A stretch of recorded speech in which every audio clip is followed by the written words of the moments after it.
Seja bem-vindo, você guerreira de todo o Brasil, de todo o mundo. Aqui é o canal Raiz Tricolor, eu sou o Gabriel Amaral. Sou jornalista por formação, sou tricolor de coração, não estou no meu cenário habitual, você sabe disso. Estou em Foz do Iguaçu, tirei mais uma semaninha de férias aí antes dessa rotina insana que a gente vai ter em abril, né? Por sinal, é a terceira vez que eu tiro férias desde que eu criei o canal. E até agora eu estou de férias e não teve nenhuma notícia bombástica depois da saída de William Bigode. Das outras vezes, só pra vocês terem noção, quem não me acompanha há tanto tempo, quando eu saí de férias em 2020, né, que foi a primeira vez que eu tirei férias no canal, o Odair Helman pediu demissão. E aí, na segunda vez que eu tirei férias do canal, que foi em setembro de 2021, Daniel Alves negociou com o Fluminense e quase fechou. Aí agora, terceira vez que eu tô tirando férias, né? Não é tipo uma folguinha, alguma coisa, tô tirando férias, não aconteceu nada bombástico, não. Mas não esquece de deixar o like aqui embaixo que a gente vai falar de dois temas da imprensa em geral hoje, né? Ontem eu lancei um vídeo sobre Germancano e hoje eu vou lançar dois temas sobre a imprensa em geral. E aí vai assim, não são críticas o de hoje. Não são críticas. Um é a análise que a gente pode fazer e o outro é um olhar que a imprensa tá tendo pro Fluminense. Tá? Vamos lá. A primeira que é um olhar da imprensa, né? O GE. Globo, numa matéria do Bruno Murito, da Juliana Mota e do Luca Bíscaro, eles tentaram fazer um levantamento, que é data FIFA, né? Então eles têm que fazer aquelas matérias genericonas e tal, e foram fazer um levantamento de, olha só, nesse primeiro trimestre até agora do ano, quem são os melhores times do Campeonato Brasileiro, né? A pergunta até que eles fizeram foi o melhor time de 2023 até agora. E aí eles foram para 36 jornalistas que são da redação do GE. Globo. Então, tipo assim, vai desde Cabral Neto, PC Vasconcelos, que são comentaristas do GE, né? Comentarista do Sport TV, do Premiere e tal. Cabral, acho que já até participou de transmissão da Globo também, mas era da Globo Nordeste. Então, tipo assim, vai desde esses caras que estão na tela o tempo todo até, tipo... Vou dar um exemplo que vocês conhecem, mas que não é um cara... É um cara total fora das câmeras, do Cauê Rademacher, né? Lá do podcast do GE, que é um editor. Então, assim, tipo, é um cara que... Ele aparece no podcast do GE, né? Ele tricolou, todo mundo sabe. Mas ele não é um cara de frente das câmeras. Então, assim, eles foram para vários cenários dentro da redação do GE. E aí, a lista... Ela tem no seu top 10, vou ler só o top 10 aqui. Como que foi o negócio? O jornalista votava, fazia a lista de top 10 dele. O primeiro lugar dava quantos pontos? Deixa eu ver aqui. Não sei se eles botaram um regulamento aqui. Mas o primeiro lugar dava X pontos. 10 pontos, o segundo 9, o terceiro 8, e assim ia até o décimo dar 1 ponto. Então, o top 10 final ficou com Palmeiras, com 353 pontos. Pra vocês terem noção, o máximo do Palmeiras era 360. Ou seja, só 7 jornalistas, vão botar assim, botaram o Palmeiras em segundo. Como se fosse isso. Todo mundo botando o Palmeiras em primeiro, e é fato. Fluminense ficou em segundo com 297 pontos. Aí em terceiro o Atlético Mineiro com 253, em quarto o Grêmio com 252, em quinto o Atlético Paranaense com 186, em sexto o Flamengo com 178. Flamengo com quase a metade dos pontos do Fluminense em sexto. América Mineiro em sétimo com 159. E aí vem um outro grupo com o Internacional com 81 em oitavo, Corinthians com 63 em nono e Sport em décimo com 50 pontos. Então assim, para eles, para a redação do GE como um todo, e lembrando, tá, eles foram buscar, tipo, como eu falei, Cabral Neto, Recife. Eles foram buscar pessoas também de outros estados, e é por isso que... e não é porque eu hoje presto serviço pro GE, não. Mas é por isso que já há um bom tempo o Sport TV passou e ESPN nessa cobertura nacional de futebol. Quando a ESPN se fechou para São Paulo, o Sport TV tem repórter no Brasil inteiro. E aí consegue esse tipo de cobertura mais ampla. E assim, dentro dessa lógica, assim, eu olho para esse top 10, na minha, né, modesta análise, eu não acho que tenha nenhuma distorção absurda, não. Eu acho que o Palmeiras com uma vantagem considerável, o melhor time do Brasil. Acho que pelo que cada um tá fazendo, lembrando, é muito difícil fazer essa análise agora, porque os estaduais, eles têm pesos diferentes. Não dá pra gente querer que o estadual do Rio se iguale a São Paulo. Não dá, desculpa, não dá. O estadual de São Paulo, ele tem um nível de dificuldade maior. Assim como também não dá pra você igualar o estadual do Rio ao estadual de Minas, até mesmo. Assim como você também não consegue igualar nem o estadual de Minas ao estadual que o Fortaleza joga, pô. O estadual cearense não dá. E de certa forma nem o de Pernambuco também. Então, assim, tem as suas distorções. Mas dentro do que eu vi também de futebol até agora, e do que eu não vi, mas fui ver números, acho que é um top 10 ok, assim. Você tem ali o Palmeiras disparado, você tem depois um Fluminense. Não tem como você mudar esse grupo pra mim ali do top 4, pelo que cada um fez no estadual. Palmeiras, Fluminense, Atlético Mineiro e Grêmio. Acho que são os 4 times ali que é o top 4 mesmo. E você tem 2 times depois mais suspensos ali, que é Flamengo e Atlético Paranaense. O Atlético Paranaense fazendo muito, mas num campeonato muito fraco, né? O Atlético Paranaense tem 14 jogos até agora pelo Campeonato Paranaense, ele venceu 13 e empatou 1, ele não perdeu ainda. Só que aí você olha por outro lado e o único empate dele é com o Coritiba. Então, assim, é o único jogo que ele teve. Óbvio, o Campeonato Paranaense tem time na Série B, então o único jogo que ele teve ficou na Série B. Ficou na Série B. O único jogo que ele teve ali mais complicado, ele ficou no empate. Então, e aí depois você tem ali o recorte com o América Mineiro, acho que é o grande destaque até agora do ano, entre os times de menor investimento, que estão na Série A. E quando você pega ali os outros, Internacional, Corinthians e Sport, tiveram lampejos. No caso do Sport, ele é líder, está muito bem na Copa do Nordeste, está com um time arrumado, mas, por exemplo, apesar desse início de ano todo positivo do Sport, eu não consigo ver tão superior ao Fortaleza, por exemplo. Enfim, teve alguns votos que obviamente chamaram a atenção dos torcedores, né? Assim, muita gente botando Água Santa, teve um voto assim, a única pessoa que botou o Fluminense em primeiro, eu não vou dar os nomes aqui, vocês abram a matéria lá pra ler, tá? Mas a única pessoa que botou o Fluminense em primeiro também foi a mesma pessoa que botou o Bahia.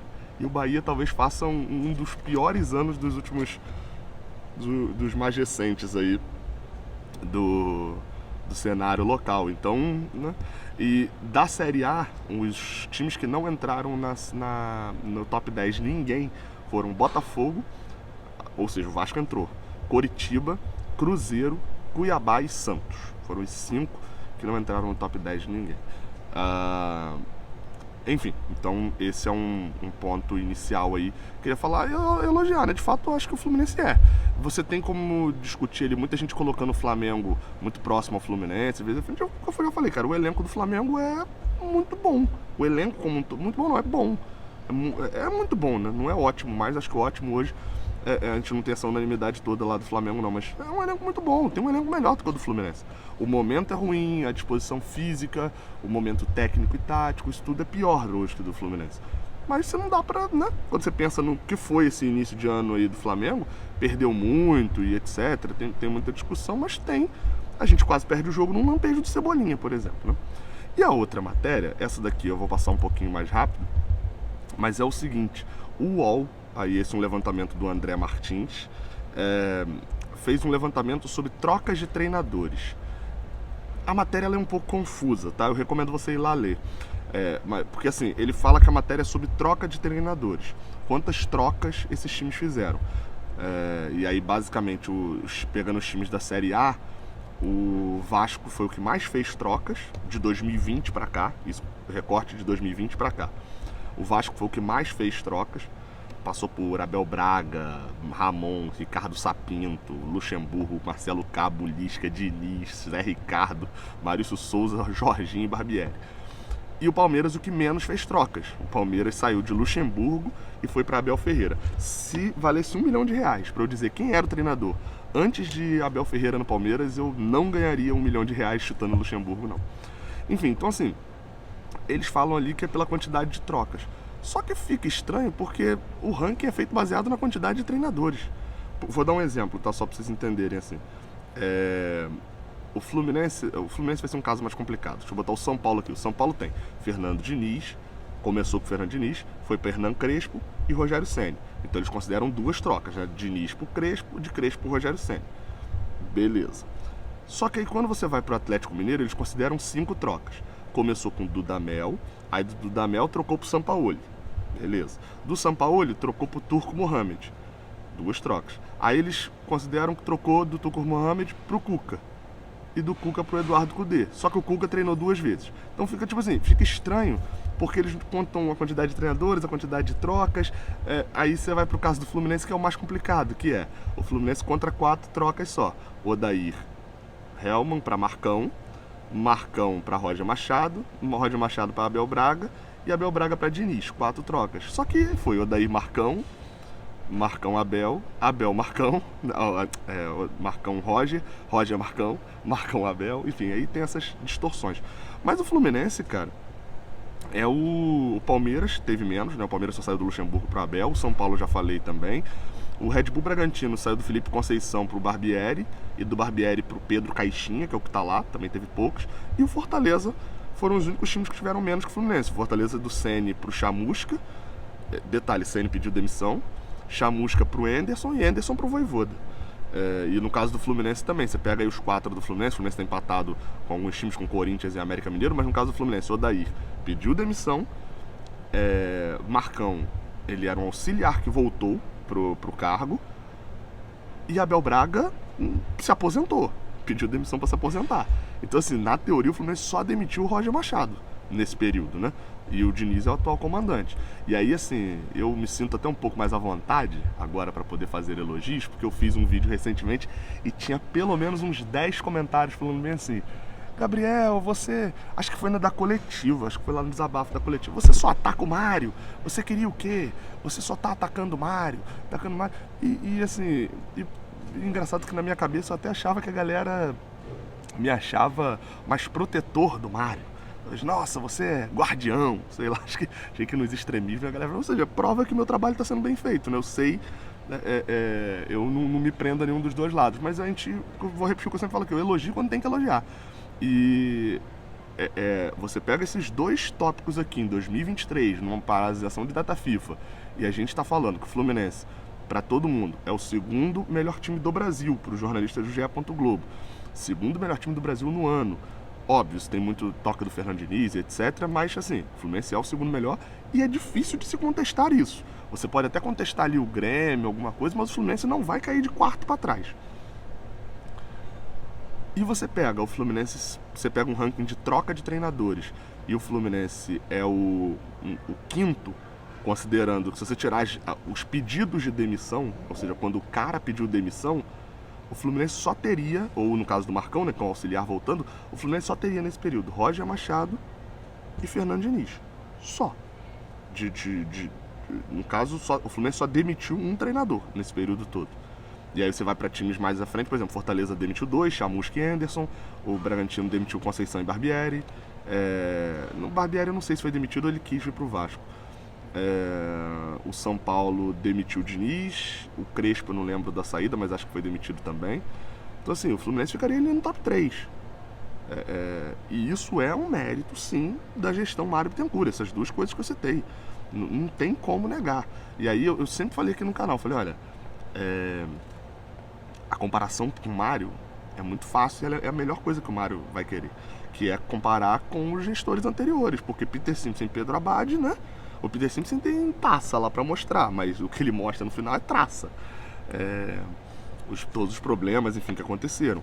Já o caso do Pedro Abad, não. O caso do Pedro Abad foi um cara que caiu de paraquedas no cargo e que, a gente tava lembrando aqui, a galera tava lembrando. Agora com essas notícias do Cavalieri se aposentando, achei que ele tava aposentado já.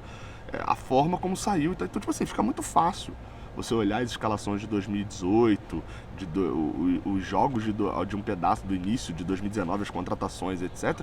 Você olhar pra isso e falar bem assim, caraca, olha só, o Mário também seria difícil ser pior, né? Sim, seria difícil ser pior, o Mário tem essa vantagem. O que veio antes dele era horroroso. Agora, e aí você olha pra estruturação do clube também. Agora, a gente tem que falar que ele fez além do que era o mínimo para ser melhor do que o que foi o Pedro Abad, por exemplo. E isso é uma prova. Vai gerar título? Não sei, cara, não sei. Ah, tá tudo perfeito? Não sei. Eu sempre falo isso. Gestão, política, você tem que esperar acabar para poder cravar alguma coisa. E esse vídeo aqui não é cravando alguma coisa, mas acho que vale esse elogio. Eu às vezes me prendo mais pro elogio do que me prendo pra crítica, né? Mas de vez em quando é bom a gente fazer um elogio desse assim também, porque vale. O Fluminense hoje tem um time mais estruturado, perde o jogador aqui, ganha ali, tem um corpo técnico mais estruturado. Aí você vai falar, pô, mas isso tudo é graças ao Diniz. Não, cara, a gente foi pra Libertadores com o Odair Helma, a gente foi pra Libertadores com o Marcão, a gente foi pra Libertadores com o Roger Machado menos, né, porque ele deixa o time lá embaixo. Mas tudo fez parte de um processo, né? Enfim, então fica aqui esse vídeo também como esses dois pontos destacados. Foram duas listas que eu li agora de manhã por aqui e falei, cara, tem um vínculo entre elas, né? Isso é interessante, tem um vínculo entre elas. Não esquece de deixar o like aí embaixo. Parei aqui as férias para poder gravar um cadinho. Tamo junto, até a próxima. Valeu.